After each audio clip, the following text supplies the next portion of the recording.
Today, I'm gonna give you a used car buyer guide on the Lexus IS and all of the variants in regards to it. I'll go over a few things like some tips and tricks and some things to look out for and be wary of when looking and shopping for a pre-owned Lexus IS. But before I get into it, make sure you hit like and subscribe for more Lexus related content. Okay, so the Lexus IS remained pretty unchanged from like 2014 almost all the way up until 2021 with just some minor changes, but some of them are very important. But let's look at the car overall. So this is an IS 300, which has the 3.5 liter V6 and in Canada came mostly all-wheel drive. It did have a little brother, little sibling, called the IS 250 for a number of years, but in my opinion, the IS 250, even though it had less horsepower, a lot less horsepower, didn't really offer any fuel savings and felt a little bit sluggish. So the IS 300 was born, and the IS 300 felt like a big upgrade from the 250, but it made the IS 350 a little bit less of a jump up, where when it was just 250 and 350, it was a big jump in horsepower. I think it was like a 100 horsepower jump. But they really narrowed that gap when the 300 came out. When looking at 300s, I would definitely recommend the F-Sport. So the one beside me is an F-Sport series in the Obsidian pink color. You can tell it's an F-Sport series. One, the very obvious F-Sport spindle grille. And back in 2017, when this car came out, that spindle grille seemed very large and in charge, and unlike any of the other ISs. But now, in 2024, it's not as, I guess it just fits in more with what we're seeing on the road, makes it look a little bit more modern, and that's why I always go for it. Plus, on the premium and luxury packages, it makes that front end have like a little bit of a section in the middle that it just sort of breaks up the grille, and I just like that really aggressive grille. I know some people hate when I use the word aggressive, but I do think that that's what it looks like. So when looking at those couple packages, the F-Sport obviously adds things like the grille, the smoked out chrome around it, and also the really nice interior, which I'll get into in a second. However, if you want something that's a little more subdued, going for like a premium or a luxury in those years, you could probably save some money in the used car market and not have that, sporty styling, I guess that you could say. However, always make sure, as I always say when it comes to pre-owned cars, the more features you can get in the car, the better resale value you'll have later down the road. And when in this body style, even though the car looked relatively the same for many, many years, even a difference between 2016 and 2017 could make a big difference. And yes, in 17, we saw like a little sneaky refresh. I don't think Lexus called it a refresh, but we saw a little bit changes to the front bumper and sort of the arrow that's on the front bumper, as well as the taillights and things like that. They did get rid of the little washer that was here. I can't remember if it was here or here. I think it was over here somewhere. Maybe it was right there. I know my friend's Trina's car has it. And what it did was it like sort of shot the fluid up at the headlights, and for whatever reason in 2017 they're like, no, we don't need that. So it's always a telltale. But more importantly, in 2017 they added Lexus Safety Sense Standard, which means radar cruise control, pre-collision system, lane departure alert, and auto high beam. The radar cruise control and the pre-collision system are huge because those to me are like safety things. They're accident avoidance systems. And Lexus making them standard meant that it was just, again, a little bit more future-proof in the pre-owned market, where if you're looking at a 2016, even if it's got lower mileage, it's probably not gonna have those features, or if it does, it's not gonna have them standard in Canada, at least. Another thing not a lot of people know about the Lexus IS, it has a very smooth ride, and it's still sporty handling without sacrificing each other. However, there is a little bit of a sacrifice, and not everybody realizes it. So the tires that come on any IS, whether it's a 300, 350, or even the 200 and 250, on the outside, so like pretty much the half to the outside, doesn't get a lot of wear. Most of the wear comes from that inner side. So like you actually have to turn the wheel and reach your hand in. The reason I bring this up is if you're looking at a pre-owned IS, 300, 350, whatever, if the wheels are straight and you're checking the tire, like everybody does a little fingernail test. I do it all the time, even when I'm appraising cars. If you measure from the outside wall, or like the outside half of the tire, all of them are gonna have a lot of meat there. However, if you reach on the inside, more likely that's where that wear is happening. And the reason I say that is because it has a camber angle to be able to achieve that smooth ride, yet amazing handling and not sacrifice one another is, having those wheels tilted upward a little bit, meaning that inside wall is getting all the wear. So if you're looking at a pre-owned one, make sure you don't just check that outside wall, you reach in and check the inside. And even after you own your IS, and don't get me wrong, it's one of the most reliable powertrain setups we have. Almost nothing ever goes wrong with these ISs, except they do go through tires a lot quicker than something like an RX. And I mean like a lot quicker. Like sometimes an RX 350 will get 60,000 kilometers to a set of tires before you even have to really start thinking about it, where one of these ISs, you might be doing it at like 30,000 kilometers. I don't know what that is in miles, so my American friends will have to do some calculations and let me know in the comments. But I did want to bring that up because not a lot of people know about it, and I want everybody to be well read on the subject. Also, another thing to think about is in this year, in 2017, the black paint was obsidian. I love the color obsidian because it's like that gloss black. However, and I'm a black car guy, so no judgment here, it really does show the scratches a little bit more than, caviar, or I think the other one's called Starlight Mica. And those two colors, the Starlight Mica and the caviar, have a lot of metallic in it. So black paint does show scratches and dirt a little bit, but the metallic sort of hides it and gives it a little bit of depth. This one being just that gloss black, we do see a lot of swirls and some water spots and stuff like that on this car. We didn't like buff this car or anything. But I'm okay with that when shopping for a pre-owned car or looking at a trade-in one of these, because the paint on any Lexus is so soft, you can usually bring it back with maybe a 3-stage or a 5-stage wet sand, buff, polish, wax, clay bar at the beginning. Because it seems to be like the clear coat is almost like double, like there's like 2 layers of clear coat. In fact, I remember speaking to a Lexus engineer a number of years ago about a rumor that I heard that Lexuses have self-healing paint. And it's true. I mean, it's only really good for like 10 years. And what it is that outer layer of clear coat is so soft that if it sits in the sun long enough, it sort of will heal a little bit of those light scratches and light sort of swirl marks. But this one being a little bit older, we can't just rely on the sun. We're gonna have to buff and polish it. And I promise you, a lot of that will go away as long as it's not too deep. In fact, my LS, when I got it, is the caviar, but when I got it, it had a ton of those swirls. And a good buddy of mine spent a couple hours buffing, polishing, and all that stuff, and now we have that depth color. And that was a couple years ago, and it still looks great. And while we're at the side profile, I will point out the F-Sport wheel. So this is the F-Sport spoke wheel. It is kind of like a dark hyper silver, I guess you could say. So you want to make sure that no one has used any super aggressive acid. And how you'll be able to tell that is you'll usually see some clouding and some shadowing that won't come off with cleaning it.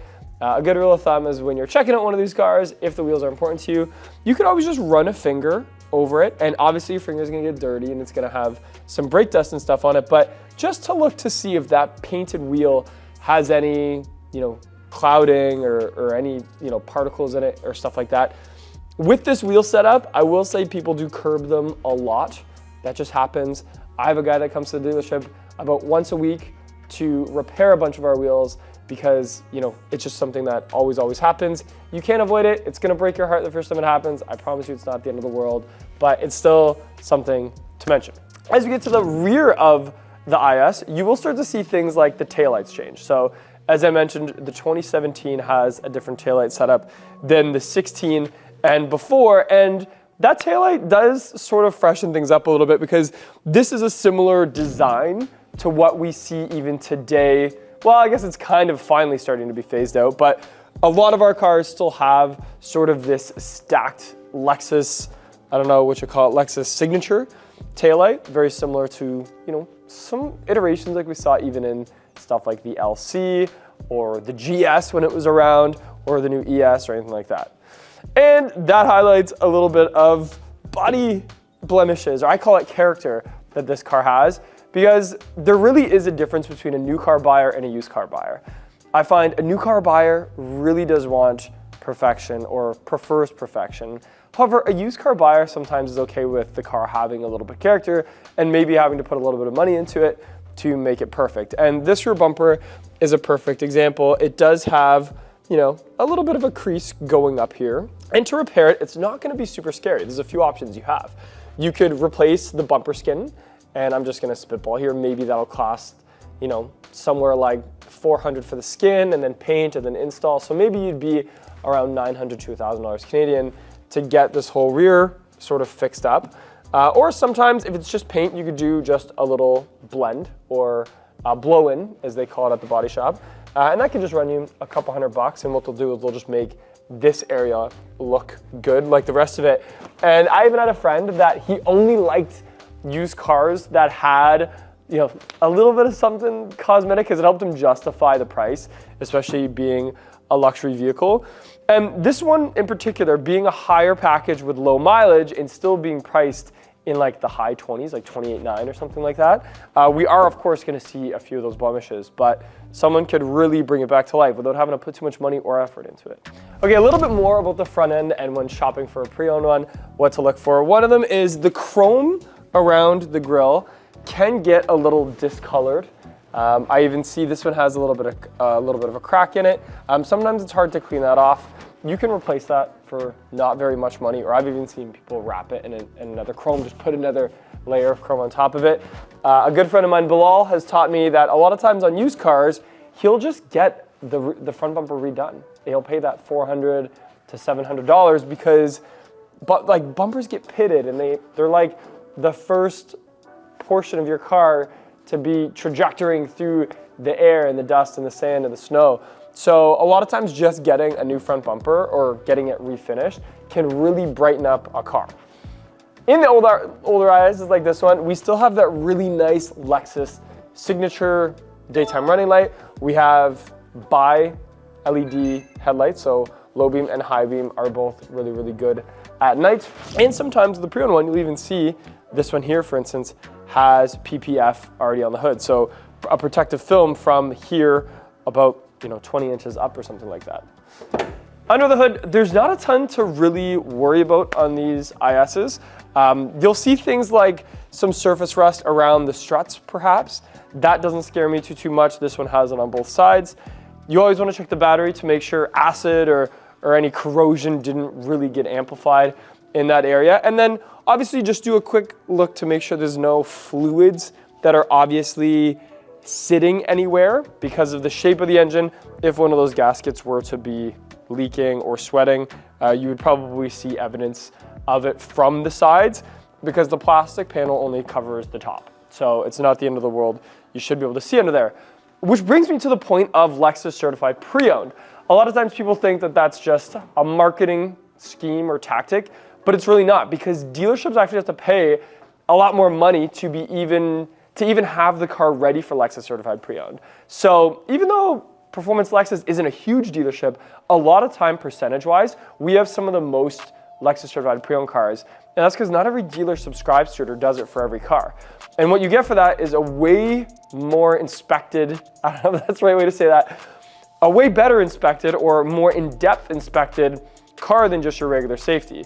For instance, a regular safety in Ontario, you only have to have 3 millimeters on the tires to be able to pass, but on a certified pre-owned, it's like 5 or 6, like it's way more, it's almost double.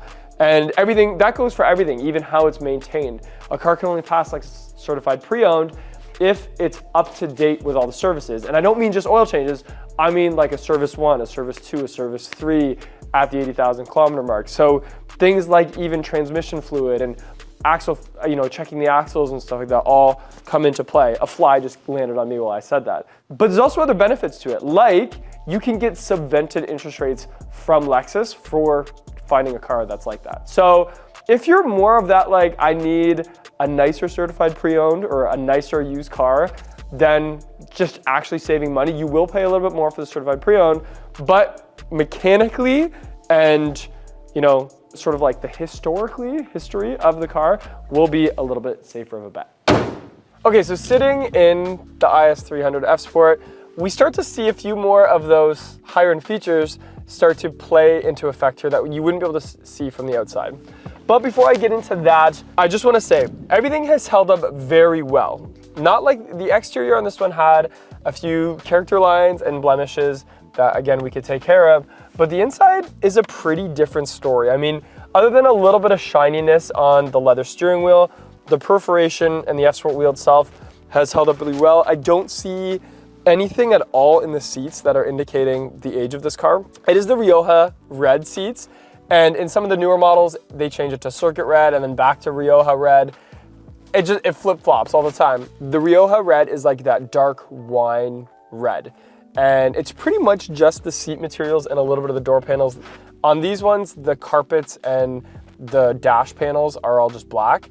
However, I'm driving a new 2024 IS, and it has red that's like everywhere. Like the center's red, the bottom of the dash is red, where this one's a little bit more subtle. So if you're not a red car interior person, the Rioja red still might work for you.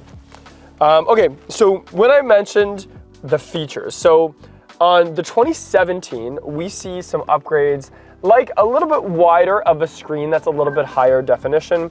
We also see the newer, I say newer like it's newer, it's not newer, but an updated version of the remote touch interface. And what I mean by that is this one actually has buttons on the sides to hit enter, and the actual system itself just seems to work a little bit smoother, I would say. You can do the split screen where you have your navigation on one side and your music on the other, and all that works really, really well. It's not cloud-based, it's built right in. You can do updates, but most people don't do the updates, and I wouldn't worry about the updates too much anyway. Then we have one of the coolest climate controls in the Lexus lineup, and that's these slider climate controls. So you can just hit auto and then slide up and down to adjust the temperature. Definitely, if you're looking at a pre-owned one of these, make sure that that works. I have seen it one time, it was years ago, where when I went up and down on my finger, it didn't work at all. Like the sensor didn't work, it didn't pick up my finger, and it was pretty expensive to fix. But other than that, they've been really, really solid. It has like the brushed metal, or brushed wood look, I guess you could say, here, which again feels very updated. We have that Lexus clock, the modern version of the Lexus clock, which is starting to be phased out, but I still like it, and it looks really classy there. It's kind of surrounded in chrome, and it lights up.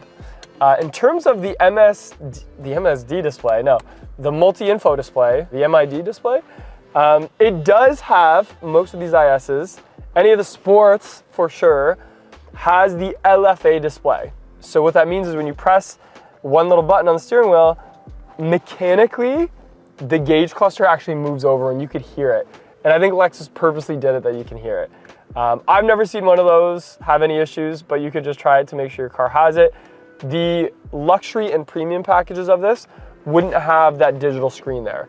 It would be a little digital screen with more like the needle, like the analog speedometer part. But in there is where we're gonna be able to access things like lane departure alert, pre-collision system, the radar cruise control shows up on that screen when you activate it, and same with the lane departure alert.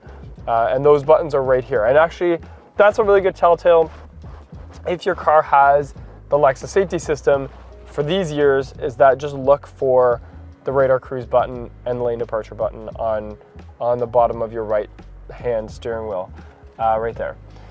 Certain years just has the manual up and down, and that's okay. I mean, it is what it is. I think they even added it and then took it away one year. Not the end of the world. It doesn't mean your car's a base car or anything like that. It just means that you have to manually adjust that, which is not the end of the world. We also have blind spot monitoring on certain packages in these years, and a cool little button on the left, which is your heated wiper deicer. So on some Lexuses, you have to go through like a million screens to turn that feature on, and us Canadians and Northern Americans, I'm sure, appreciate just being able to click a button and having some of those icy streaks get evaporated in. Other than that, that's pretty much just a quick tour. We have a couple different drive modes here, Eco, Normal, and Sport. On the fully loaded IS 350s, you'll see a Sport Plus, which just means it has the adaptive or adjustable suspension where it really tightens things up. It uses a different valve in the suspension, and it makes it so it's tighter. It's not like the air rides where you have to be worried of that extra feature and anything wearing out. It doesn't really cause any issues or anything like that. And we have a little snow mode there as well. Even if when I got in this interior, if I saw things like a little tear in maybe the leather here, or maybe one of the seats having a little tear in it, or the dashboard, I wouldn't be too worried about it, because again, working at a dealership, I've learned that there's a lot of vendors out there and a lot of specialists that'll come and glue that little piece or dye that little bit of dashboard, and it's not super expensive. And if it's something that's gonna bug you when you sit on it every day, then it might be worth the extra money. What you can look is make sure things like your cooled seat works, because sometimes cooled seats can be a little tricky if they stop working, or if someone spilled something and like the perforation is clogged, then you gotta like poke it all with a Q-tip. So that would be something that I would check, is make sure all of the electronic features work, at least. Okay, so sitting in the back of the IS, you're not gonna notice a big difference between some of the different years and different packages. It's pretty plain Jane back here. However, I did notice on this one, and I didn't really look in the backseat before filming today, it almost looks like it's never been sat in. I mean, sometimes ones that have had car seats back here, which it does have the anchors for car seats, you'll see little indentations on the leather, and those can be a little bit tricky to get out. This one, it legit looks like no one ever sat back here, which is pretty awesome to see.